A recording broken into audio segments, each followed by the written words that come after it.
Movie की शुरुआत एक घने जंगल से होती है। घास पर ओस की बूंदें चमक रही होती हैं। सूरज की किरणें पेड़ों के बीच से छनकर नीचे गिर रही होती हैं। वहीं दूसरी तरफ एक ब्रिटिश ऑफिसर पारसी अपने घोड़े पर सवार होकर एक तेज चौकन्ने हिरण का पीछा कर रहा होता है। हर कदम हर सांस में पारसी की आंखों में जुनून झलकता है। उसका निशाना पक्का है, लेकिन हिरण भी कम नहीं, तेज, फुर्तीला और आज़ाद। ये कोई मामूली शिकार नहीं था, ये एक मुकाबला था, एक इवेंट था जो खासतौर पर राजा के स्वागत में रखा गया था। तभी पारसी तीर चलाता है और हिरण गिरता है और पारसी इस इवेंट में यानी कि इस समारोह में जीत जाता है। भीड़ तालियां बजा रही होती हैं, लेकिन पारसी की नज़रों में बस एक ही ख्वाब पल रहा होता है, सम्मान, शौर्य का इनाम और शायद एक छोटा सा ताज। फिर एक पार्टी रखी जाती है जहां पर पारसी को भी इनवाइट किया जाता है। पारसी वहां पर पहुंचता है। दीवारों पर टंगे झूमर, रेशमी पर्दे और सोने की प्लेटों में सजाया गया खाना। राजा, मंत्री और कई आला अधिकारी सब अपनी अपनी बातों में मगन हैं। पारसी एक शानदार ब्रिटिश ड्रेस में सीना तान का अंदर प्रवेश करता है। उसके चेहरे पर आत्मविश्वास है, उम्मीद है। वो इधर उधर देखता है, सोचता है बस अभी कोई आएगा, मेरा नाम पुकारेगा और फिर सब मेरी तरफ देखकर तालियां बजाएंगे। लेकिन ऐसा नहीं होता। कोई नहीं आता, कोई उसकी तरफ देखता भी नहीं। वो एक कोने में अकेला खड़ा रह जाता है। चारों तरफ हंसी मजाक, संगीत, शोर, पर पारसी के कानों में जैसे सन्नाटा भर जाता है। उसका चेहरा धीरे धीरे उतरने लगता है। वो एक शराब का गिलास उठाता है, एक घूंट लेता है और धीरे से फुसफुसाता है, I killed the deer and still I am invisible. वो एक मेज़ के पास खड़ा होकर सोचता है, मैंने जंगल में अपनी जान जोखिम में डाली सिर्फ एक पल के सम्मान के लिए, और यहाँ मैं बस एक परछाई बनकर रह गया। उसकी आंखों में एक छोटी सी नफरत की चिंगारी जल उठती है।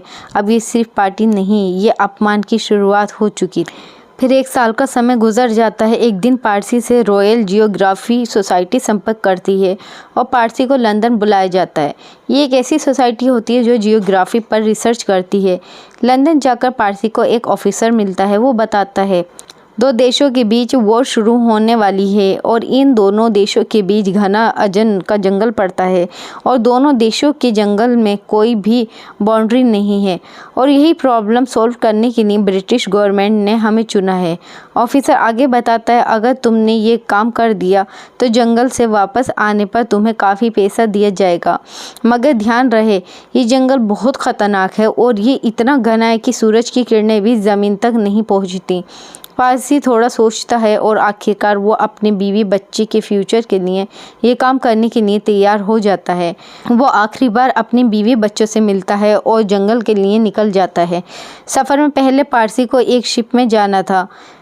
जब वो शिप में पहुंचता है तो वहाँ उसे एक हेनरी नाम का आदमी मिलता है। इस आदमी को अजन जंगल की पूरी जानकारी थी और ये भी पारसी के साथ मिशन पर जाने को बोलता है। पारसी उसे साथ लेकर जाने को तैयार हो जाता है।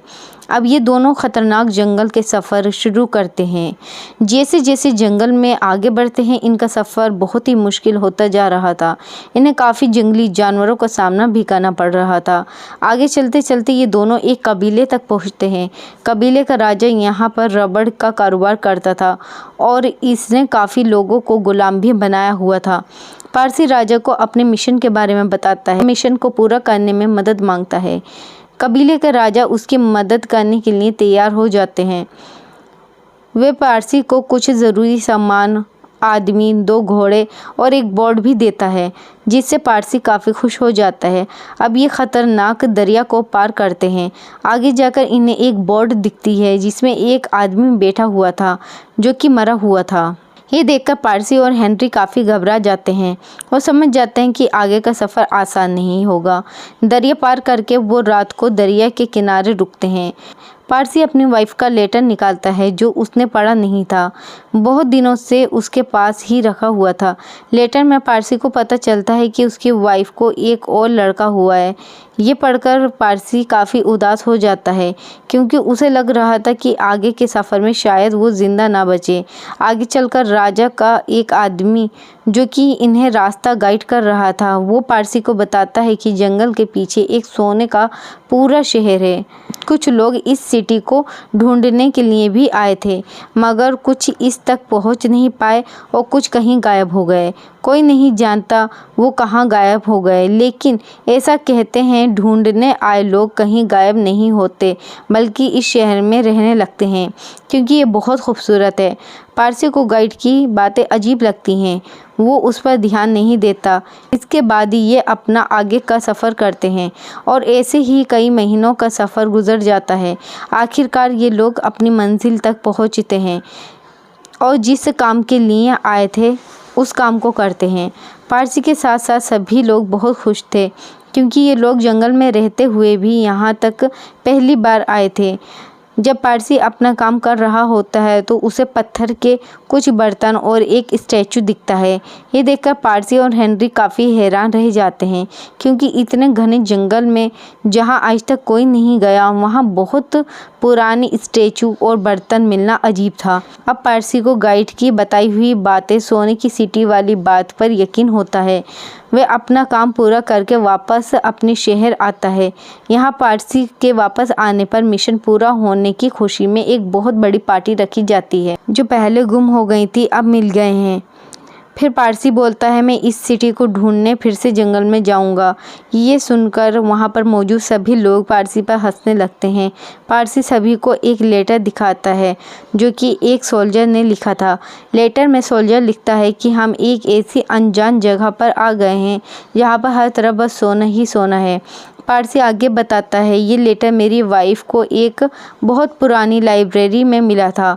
ये सुनकर एक बड़ा ऑफिसर पारसी को वापस अर्जन के जंगल में जाने की परमिशन दे देता है। पारसी के दोबारा जंगल में जाने से पारसी की वाइफ काफ़ी दुखी होती है। वो भी साथ जाने की जिद करती है। इस पर पारसी उसे समझाता है कि वहाँ पर पल पल खतरा है, इसलिए मैं तुम्हें साथ नहीं ले जा सकता। पारसी फिर से जंगल की तरफ निकल पड़ता है। इस बार उसके साथ पुराने साथियों के साथ साथ वो प्रोफेसर भी जाता है जिसने उसे वापस जाने की परमिशन दी थी। आगे चलते चलते प्रोफेसर वो बहुत थक चुका था। आगे जाकर इन्हें कबीला मिलता है जो किसी इंसान को पकाकर खा रहे थे। ये देखकर प्रोफेसर बहुत डर जाता है और अपने घर को याद करने लगता है।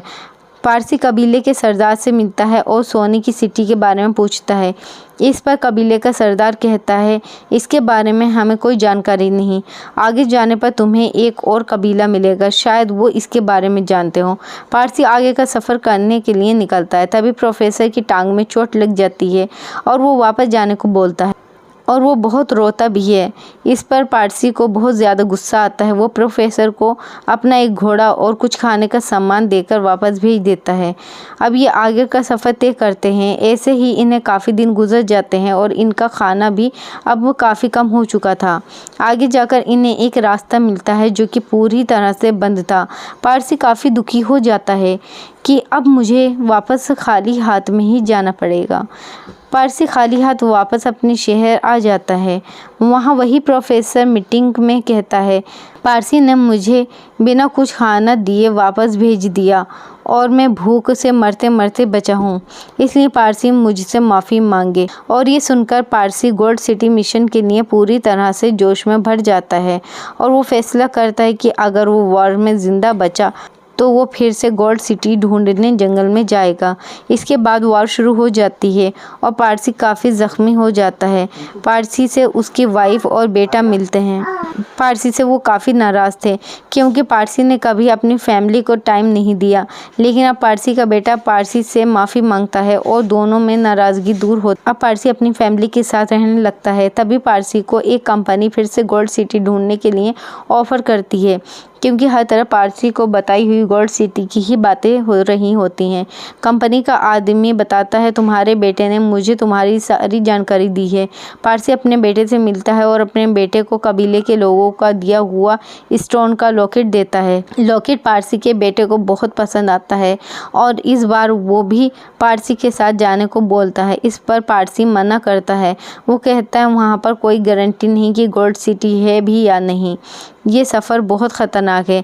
पारसी का बेटा जंगल में जाने के लिए अपनी मॉम को मना लेता है और पारसी भी उसे ले जाने के लिए तैयार हो जाता है। अब पारसी जाने के लिए तैयार था। जाने से पहले वो अपनी कंपनी के बड़े ऑफिसर को एक कंपास दिखाता है और कहता है अगर मैंने गोल्ड सिटी को ढूंढ लिया और वहाँ तक पहुँच गया तो मैं तुम्हें ये कंपास भेजूंगा जिससे तुम समझ जाओगे कि मुझे गोल्ड सिटी मिल गई।